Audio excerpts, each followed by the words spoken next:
नमस्कार दोस्तों, स्वागत है आपका मेरे चैनल कॉमिक्स लाइफ में। शुरू करते हैं चाचा चौधरी और राका सीरीज़ की एक मज़ेदार कॉमिक्स चाचा चौधरी राका का खेल पार्ट 2। अब तक हमने देखा कि राका का पता लगाने के लिए उसके साथियों ने प्लेन हाईजैक कर लिया, पर चाचा चौधरी की चालाकी से वे पकड़े गए। उधर एक वैज्ञानिक दंपत्ति की वजह से राका जालूबार ग्रह से पृथ्वी पर लौटने में सफल रहा। पृथ्वी पर पहुंचकर वह डॉक्टर नोबे के साथ मिलकर अपराध करने लगा। अब उन दोनों ने विदेशी क्रिकेटर्स का अपहरण करने का प्लान बनाया। अब आगे राका बोला, अगर खिलाड़ी के माँ बाप गरीब हुए तो, अगर वे रकम देने में असमर्थ रहे तब। नोबे ने कहा, हमें पैसे वह संस्था देगी जिसने क्रिकेट श्रृंखला का आयोजन किया है। करोड़ों रुपए के टिकट्स बिक चुके हैं। राका बोला, डॉक्टर तुम्हारा भेजा अच्छा चलता है, बात में दम है। नोबे ने कहा, जितना पैसा मिलेगा वह तुम रखना, मैं तो टीवी पर तमाशा देखकर खुश होऊंगा। राका बोला, अच्छा। मैं चला क्रिकेट स्टेडियम की तरफ। क्रिकेट स्टेडियम में साबू, चाचा चौधरी और अन्य दर्शक मैच का आनंद ले रहे थे। एक दर्शक बोला, बैट्समैन धुआंधार बल्लेबाजी कर रहा है, टेस्ट दिलचस्प मोड़ पर है। तभी बैट्समैन ने एक जोरदार छक्का लगाया। राका फील्ड पर पहुंच गया। बैट्समैन ने कहा, तुम फील्ड में क्यों आए? मैं अभी ऑटोग्राफ नहीं दूंगा, मेरी सेंचुरी बनने में सिर्फ 1 रन की कमी है। राका ने बैट्समैन को उठा लिया। बैट्समैन बोला, अरे रे, क्या कर रहे हो? मुझे नीचे उतारो। तभी पुलिस वहां आ पहुंची और बोली, खिलाड़ी को कहाँ ले जा रहे हो? रुको। राका ने पुलिस पर फायर कर दिया। चाचा चौधरी बोले, खेल तो दूसरा रंग ले रहा है साबू। साबू ने दर्शकों के ऊपर से कूदकर फील्ड पर छलांग लगाई। साबू ने एक पत्थर की सिल उठाई और बोला, यह पत्थर की सिल काम आएगी। राका ने साबू पर फायर किया। साबू ने पत्थर की सिल से अपना बचाव किया। यह सब नोबे टीवी पर देख रहा था और सोचने लगा, राका अच्छा स्कोर बना रहा है। साबू ने पत्थर की सिल राका पर दे मारी। राका ने भी साबू पर एक जोरदार मुक्का जड़ दिया और बोला, कहो कैसी रही? राका ने अपनी बेल्ट निकाली और बोला, यह मेरी भारी बेल्ट किसी हथियार से कम नहीं, इसकी मार से तुम्हारा जिस्म लहूलुहान कर दूंगा। साबू ने राका का हाथ पकड़ लिया। राका बोला, ओह मेरा हाथ। साबू बोला, मेरी पकड़ से तुम उसे छुड़ा नहीं सकते, वह गया तुम्हारा आखिरी हथियार। राका बोला, तुम मेरा कुछ नहीं बिगाड़ सकते, मैंने वैद्यराज चक्रमाचार्य की अद्भुत दवाई पी रखी है जिससे मैं मर नहीं सकता, मैं अपने हाथों से तुम्हारा गला घोट दूंगा। साबू बोला, उससे पहले तुम मेरी लात खाओ। साबू ने राका को जकड़ लिया और बोला, जल्दी से हथकड़ी दो। राका बोला, यह क्या कर रहे हो? साबू ने कहा, तुम्हें जेवर पहना रहा हूँ। चाचा चौधरी बोले, साबू राका को सीधा सेंट्रल जेल ले जाओ। अंपायर ने खिलाड़ी से कहा, ओवर की अगली गेंद फेंको। राका बोला, तुम मुझे ज़्यादा दिनों तक बंद नहीं रख सकते, जिस दिन मैं बाहर आऊँगा सबसे पहले तुम्हारा खून करूँगा। साबू ने कहा, उस वक्त देखेंगे, फिलहाल मैं क्रिकेट मैच देखने जा रहा हूँ। रेडियो पर कमेंट्री चल रही थी। बैट्समैन रन लेने के लिए दौड़ रहा है। कमेंट्री रोककर एक जरूरी समाचार, खतरनाक डाकू राका पकड़ लिया गया है। बहादुर साबू ने उसे सेंट्रल जेल में डाल दिया गया है।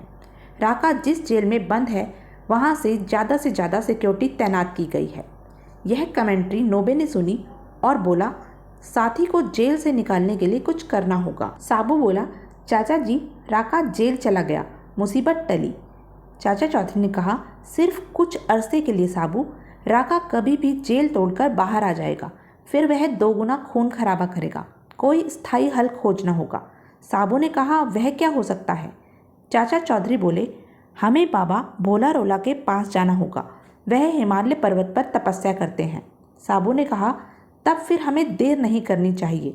चाचा चौधरी बोले, हमारे ट्रक डगडग का अगर रास्ते में मिजाज खराब नहीं हुआ तो हम पहाड़ पर जल्दी पहुंच जाएंगे। साबू बोला, बाबा भोला रोला हिमालय पर कब गए थे?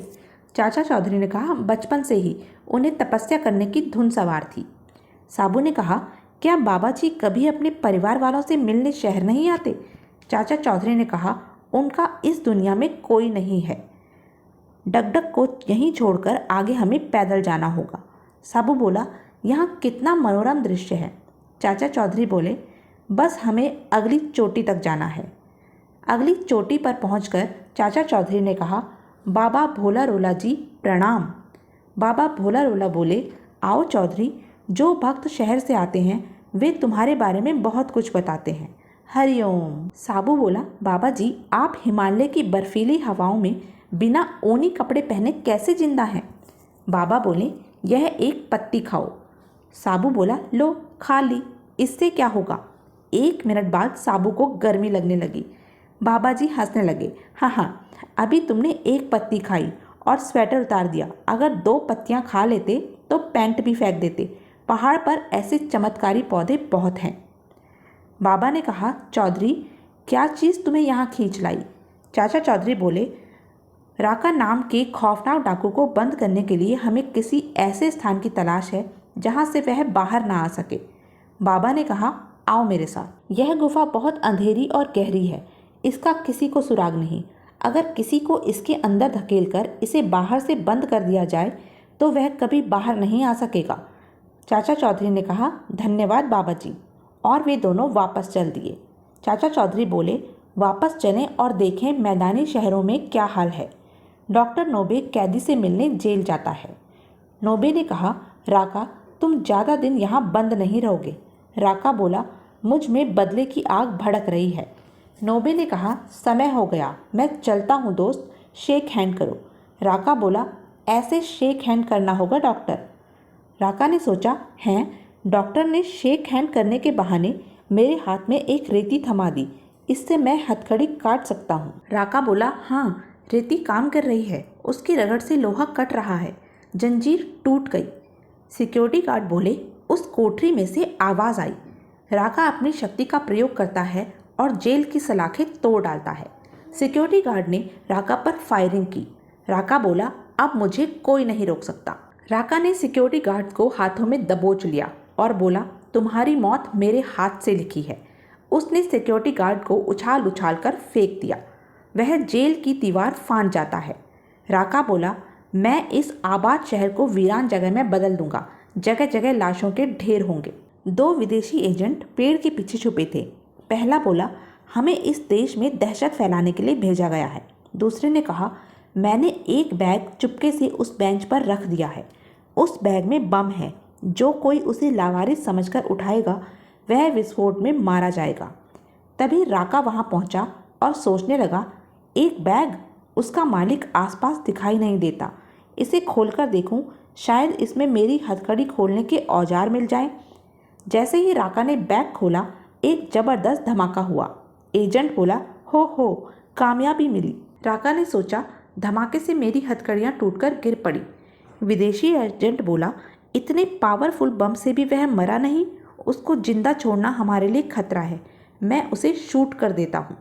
विदेशी एजेंट ने राका को शूट करना चाहा, पर वह राका को शूट नहीं कर पाया। राका पर उसकी गोलियों का कोई असर नहीं हुआ। राका ने विदेशी एजेंट को हवा में उछाल दिया और बोला, मच्छरों दूर हटो। राका ने उन दोनों को अपने पैरों तले कुचल दिया और बोला, दोनों मर गए।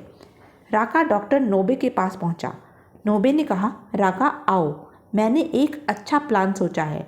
हम एक सर्वप्रभुत्व संपन्न राज्य राका लैंड की स्थापना करते हैं। उस स्टेट के तुम डिक्टेटर बनोगे और मैं तुम्हारा मिनिस्टर। रात को सारा शहर सो रहा है, किसी को खबर नहीं अगले दिन सवेरे क्या होने वाला है। सुबह एक बच्चा स्कूल बस में चढ़ा और बोला, मम्मी बाय बाय, मैं स्कूल जाता हूँ।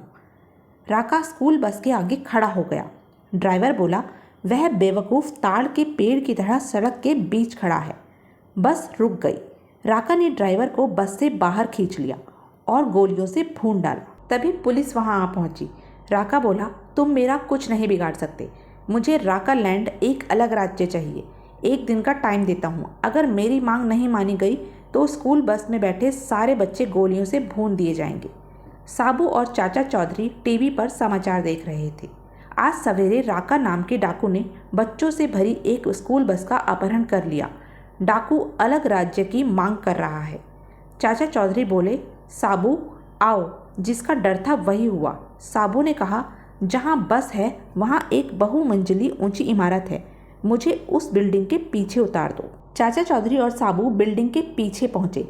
चाचा चौधरी बोले, इस बिल्डिंग के दूसरी तरफ वह जगह है जहां राका ने बच्चों को बस में बंदी बना रखा है। साबू बोला, मैं छत पर जाता हूँ।